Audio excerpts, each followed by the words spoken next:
Students, अभी हम chapter 1 के एमसीक्यूज करेंगे। अब तक मैंने आपका एडिशनल एक्स्ट्रा क्वेश्चन लॉन्ग और शॉर्ट में करवा दिए हैं। वो 25 क्वेश्चन मैंने आपको करवाए थे, वो सारे ही इम्पोर्टेंट क्वेश्चन है। एग्जामिनेशन पॉइंट ऑफ व्यू से वो बहुत इंपॉर्टेंट क्वेश्चन है, तो आप उनको अच्छे से प्रैक्टिस कर लेना। तो अब हम करते हैं एमसीक्यूज। तो नंबर 1 क्या बोलता है, मैं 1 लिख देती हूँ, फिर मैं भूल जाऊंगी।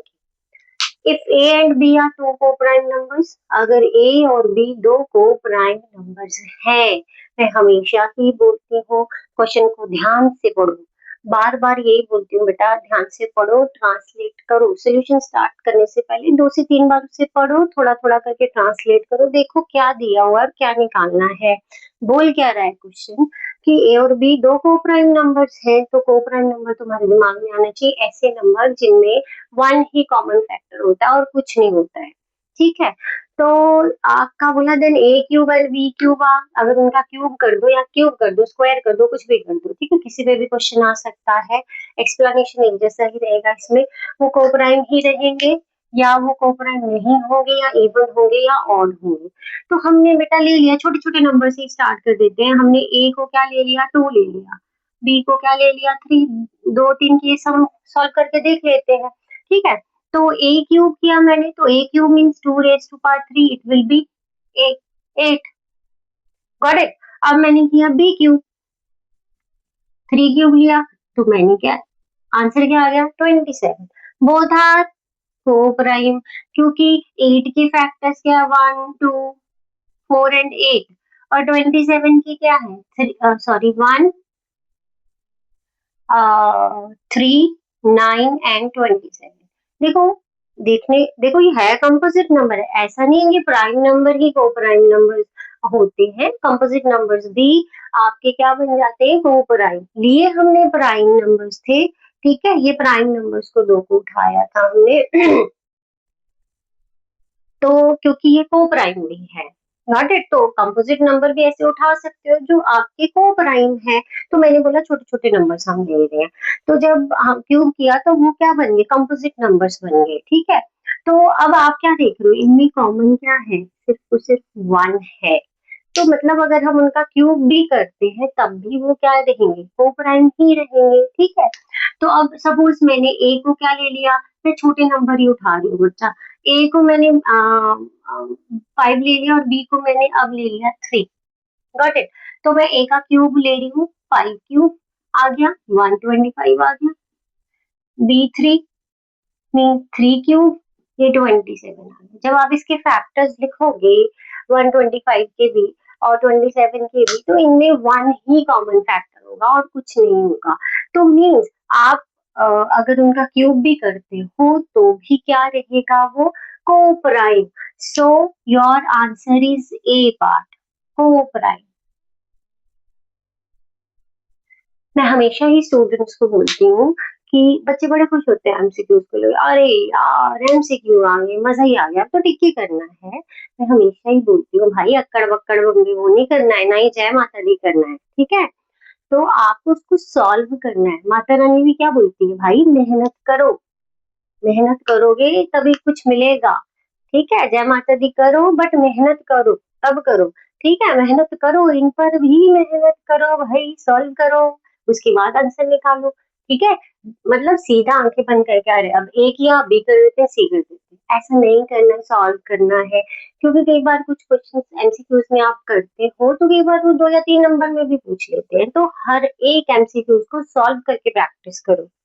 ठीक है, तो ये आ गया आपका फर्स्ट पार्ट, फर्स्ट क्वेश्चन। अब मैं कर रही हूँ, होप आपको समझ आ गया होगा।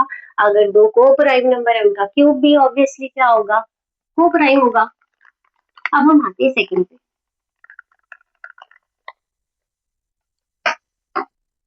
सेकंड में क्या दिया गया, n is a natural number. n हमारा नेचुरल नंबर है, तो सबसे पहले पता होना चाहिए नेचुरल नंबर्स कौन से होते हैं, 1 2 3 होते हैं नेचुरल नंबर्स ना, काउंटिंग नंबर्स को ही हम नेचुरल नंबर्स बोलते हैं। तो मैं हमेशा अब भी बोल रही हूँ ट्रांसलेट करना है। एंड को नेचुरल नंबर बोल रहे हैं, मतलब ये नेचुरल नंबर्स हैं, इनमें हमें कुछ कागज में दिया नहीं है, हम अपने आप एज्यूम करके चलते हैं। जब भी ऐसे ऐसे क्वेश्चन एक एमसीक्यू पिछले 1-2 साल से देखने को मिल रहा है कि एन दे रहे हैं वो ना, तो आपको ध्यान देना है, उस एन की जगह अपनी वैल्यू पुट करके उसका सोल्यूशन निकालने की कोशिश करो, ठीक है। डोंट थिंक अरे यार ये क्वेश्चन तो हमने किया ही नहीं था, आउट ऑफ सिलेबस है। भाई लॉजिक भी लगाने होते हैं कहीं, ठीक है, कॉन्सेप्ट भी लगाने होते हैं कहीं पर।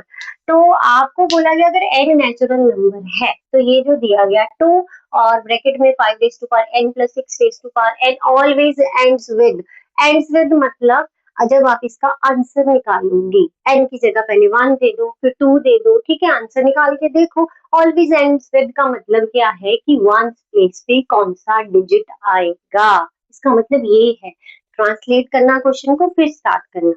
तो हम स्टार्ट करते हैं इसको, जैसे हमें दिया हुआ ये when n is equal to, n क्या है जब आपका when n is equal to 1 ले लेते हैं, n is a natural number ना, तो फिर मैंने n की जगह 1 रख दिया, गॉट इट। तो यहाँ तो 5 प्लस 6 रह गया, तो 5 प्लस 6 मीन्स 11।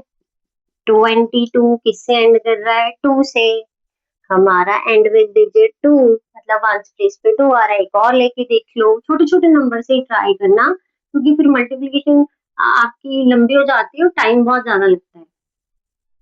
25, 36, तो ये क्या बन गया, 6 प्लस 5 11, 3 2 5 6, तो ये बना 2 into 61, 2 1s are 2, 2 6 are 12, again it is ending with the digit 2, ठीक है। एंड में क्या आ रहा है, 2 आ रहा है, 1 6 पे क्या आ रहा है, 2 आ रहा है।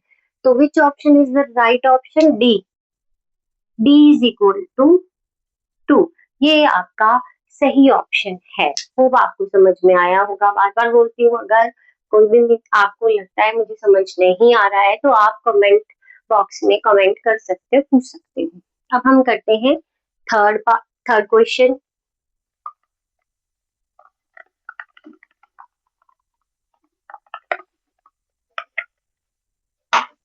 क्वेश्चन नंबर 3 क्या बोलता है, अब बोलता है भाई, क्वेश्चन को पढ़ो, बोलता है सुनने की कोशिश करो उसकी। अरे रियल बीमारी की जड़ तो क्वेश्चन होता है, हम पढ़ते ही नहीं है भाई, मजे मजे से ऊपर ऊपर से पढ़ते हैं और बस उसको आधा अधूरा पढ़ के फिर बोल देते हैं अरे यार आ नहीं रहा है, आउट ऑफ सिलेबस था यार, बड़ा ही टफ क्वेश्चन था। तो जबकि ऐसे क्वेश्चन है कुछ नहीं, इसमें बेसिक कॉन्सेप्ट यूज हुए हैं आपके। The LCM of two numbers क्या है, 2400 है। Which of the following can not be their SCF, इनमें से बोला कौन सा, इस 300 400 500 600 में से कौन सा इसका एचसीएफ नहीं होगा, ठीक है। एलसीएम दे रखा है, बोला इन नंबर में से कौन सा एचसीएफ नहीं होगा। तो बच्चा आपको क्या करना है, मैंने आपको बताया था HCF is factor of LCM. अगर एचसीएफ एलसीएम का फैक्टर है तो उसे कंप्लीटली डिवाइड करेगा। तो ये स्टार करके पहले तो लगा, आप इसको लिख लेना कि एचसीएफ इज, एचसीएफ क्या है, फैक्टर ऑफ एलसीएम। मैंने आपको पहले भी बताया था, बार बार बता रही हूँ, फैक्टर का मतलब क्या है कि भाई वो उसको कंप्लीटली डिवाइड करता है या उसके टेबल में आता है, दोनों चीजें जो है वो सही है, ठीक है। तो एचसीएफ अगर एलसीएम का फैक्टर आएगा तो वो उसको कंप्लीटली डिवाइड करेगा, रिमाइंडर क्या रहेगा, 0। तो देखो ये तो क्लियर ही है आपका, 2400 को जब हम 300 से डिवाइड करेंगे तो क्या आया, 8 आ गया। तो भाई ये तो फैक्टर है, ये भी दिख रहा है, 4 6 आर 24 दिख रहा है, ये भी है आपका फैक्टर। ये कट गया, आपको कंप्लीटली डिवाइड कर दिया, ठीक है, पॉइंट में आंसर नहीं जा रहा है। अगर वैसे करोगे तो रिमाइंडर बचेगा कुछ। तो सी आ गया, 2400 को हम 500 से डिवाइड करते हैं, ठीक है। अब ये कंप्लीटली डिवाइड नहीं होगा, 5 के टेबल पे 24 नहीं आता है, तो 500 is not the factor of, sorry क्या पूछा है, which of the following can not be their HCF. 500 जो है वो इसका HCF नहीं है, क्योंकि वो उसका फैक्टर नहीं है, उसको कंप्लीटली डिवाइड नहीं कर रहा है। ठीक है, गॉट इट। तो होप आपको समझ आ गया होगा। तो which answer is the right answer? C. इसको दिमाग में रखना, HCF is factor of LCM। Hope आपको समझ आ गया होगा।